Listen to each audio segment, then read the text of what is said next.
আমরা দোয়া করি আল্লাহ তাদেরকে হেদায়েত দিক। কিছুদিন আগে শুনলাম কুল আউযু বিরাব্বিন নাস, শাইখ কুল আউযু বিরাব্বিন নাস মালিকিন নাস ইলাহিন নাস, উনি ডাক দিয়ে বলে আল্লাহ এটা নাস বলছে কেন? আল্লাহ নাচতে বলছে, নাউজুবিল্লাহ বলে। নাউজুবিল্লাহ। এটা আমি দেখেছি, আপনারাও দেখেছেন, শুনেছেন। কুল আউযু বিরাব্বিন নাস মালিকিন নাস ইলাহিন নাস মিন শাররিল ওয়াসওয়াসিল খান্নাস, আল্লাহ এটা নাচ দিছে কেন?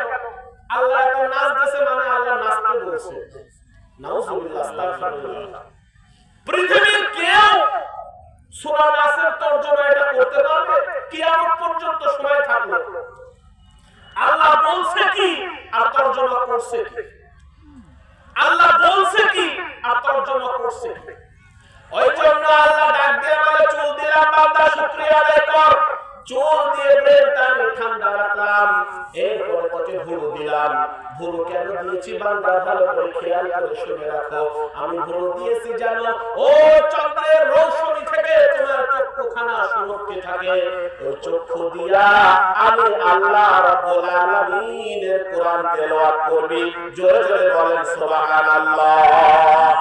বান্দা তো চক্ষু দুইটা নিয়ামত। এই চক্ষু দিয়েছি তোমার জন্য নিয়ামত, তোমার দুইটা নিঃশ্বাস দিলাম নিয়ামত, তোমার দাঁত দিয়েছি নিয়ামত, জিহ্বা দিয়েছি নিয়ামত। এগুলো আমি আল্লাহ তোমাকে ফিরি করে দিয়েছি।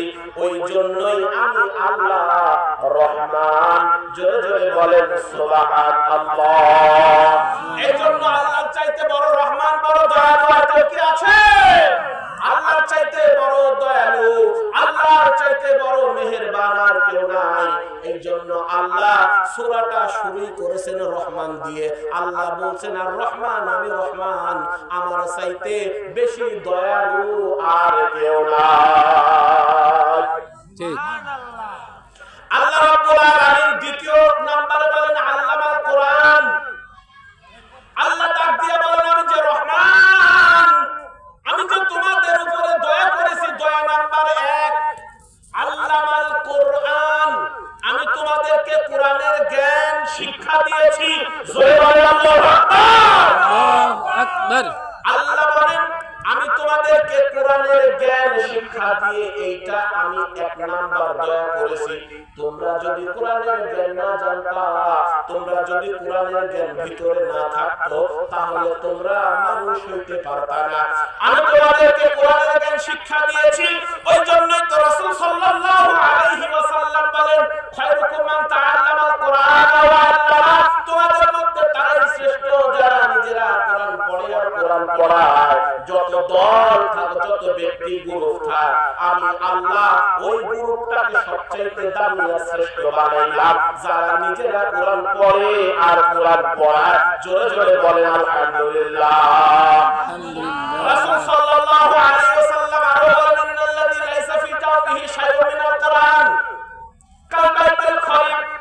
আল্লাহর রাসূল বলেন যার অন্তরের ভিতরে কোরআন নাই, কোরআনের একটা অংশ নাই, কুলহু সূরাও জানে না, সূরা ইখলাসও জানে না, সূরা নাসও জানে না, কোরআনের কোনো শব্দই তার অন্তরের ভিতরে নাই, আল্লাহর রাসূল বলেন ওই অন্তরের ভিতরে শয়তানের বসবাস। চিৎকার দিয়ে বলেন নাউজুবিল্লাহ। আল্লাহর নবী বিশ্ব নবী তিরমিজি শরীফের মধ্যে বলেন মান ক্বারা মিন কিতাবিল্লাহি ফালাহু মান ক্বারা মিন কিতাবিল্লাহি ফালাহু বিহি হাসানা ওয়াল হাসানাতু বিআশরি আমসালিহা লা তাকুলু আলিফ লাম মিম হারফুন বাল আলিফ হারফুন ওয়া লাম হারফুন ওয়া মিম হারফুন। রাসূল বলেন আমি বলি না আলিফ লাম মিম একটা হরফ, বরং আমি এই কথা বলি আলিফ একটা হরফ, লাম একটা হরফ, মিম একটা হরফ। যেই ব্যক্তি আলিফ লাম মিম বলে ফেললো ওই ব্যক্তির জন্য সাথে সাথে 3-10-30 তারিখের ব্যবস্থা হয়ে গেল। ওই জন্য রাসূল সাল্লাল্লাহু আলাইহি ওয়াসাল্লাম বলেন যে তোমরা বেশি বেশি কোরআন পড়ো, বেশি বেশি কোরআন পড়ো। তিরমিজি শরীফের আরেকটা হাদিসে রাসূল সাল্লাল্লাহু আলাইহি ওয়াসাল্লাম বলেন মান ক্বারাআল কোরআন ফাস্তাযহারাহু ফাআল্লা হালালাহু ওয়া হারামা হারামাহু আদখালাহুল্লাহুল জান্নাহ ওয়া শাফাআহু ফি আশরাতিন মিন আহলি বাইতিহি কুল্লুহুম ক্বাদ ওয়াজাবাত লাহুন নার যে ব্যক্তি কোরআন শিখলো, কোরআন শিখাইলো, নিজের জীবন সেইভাবে পরিচালনা করলো, হালালকে হালাল মানলো আর হারামকে হারাম মানলো, এইভাবে নিজের জীবনটা শেষ করে দিল, কিয়ামতের দিন ওই ব্যক্তিকে আমি আল্লাহ ডাক দিয়ে বলবো, ও বান্দা, যাও যাও যাও, তুমি এমন 10 জন ব্যক্তিকে সুপারিশ করো যে 10 জন ব্যক্তিকে আমি আল্লাহ কত ওয়াজাবাত লাহুম নার, আগে আমি জাহান্নাম দিয়ে দিয়েছিলাম, আমি আল্লাহ তোমার সুপারিশের কারণে ওই 10 জনকে জাহান্নাম থেকে টান দিয়া আমি আল্লাহ জান্নাতে দিয়ে দিলাম।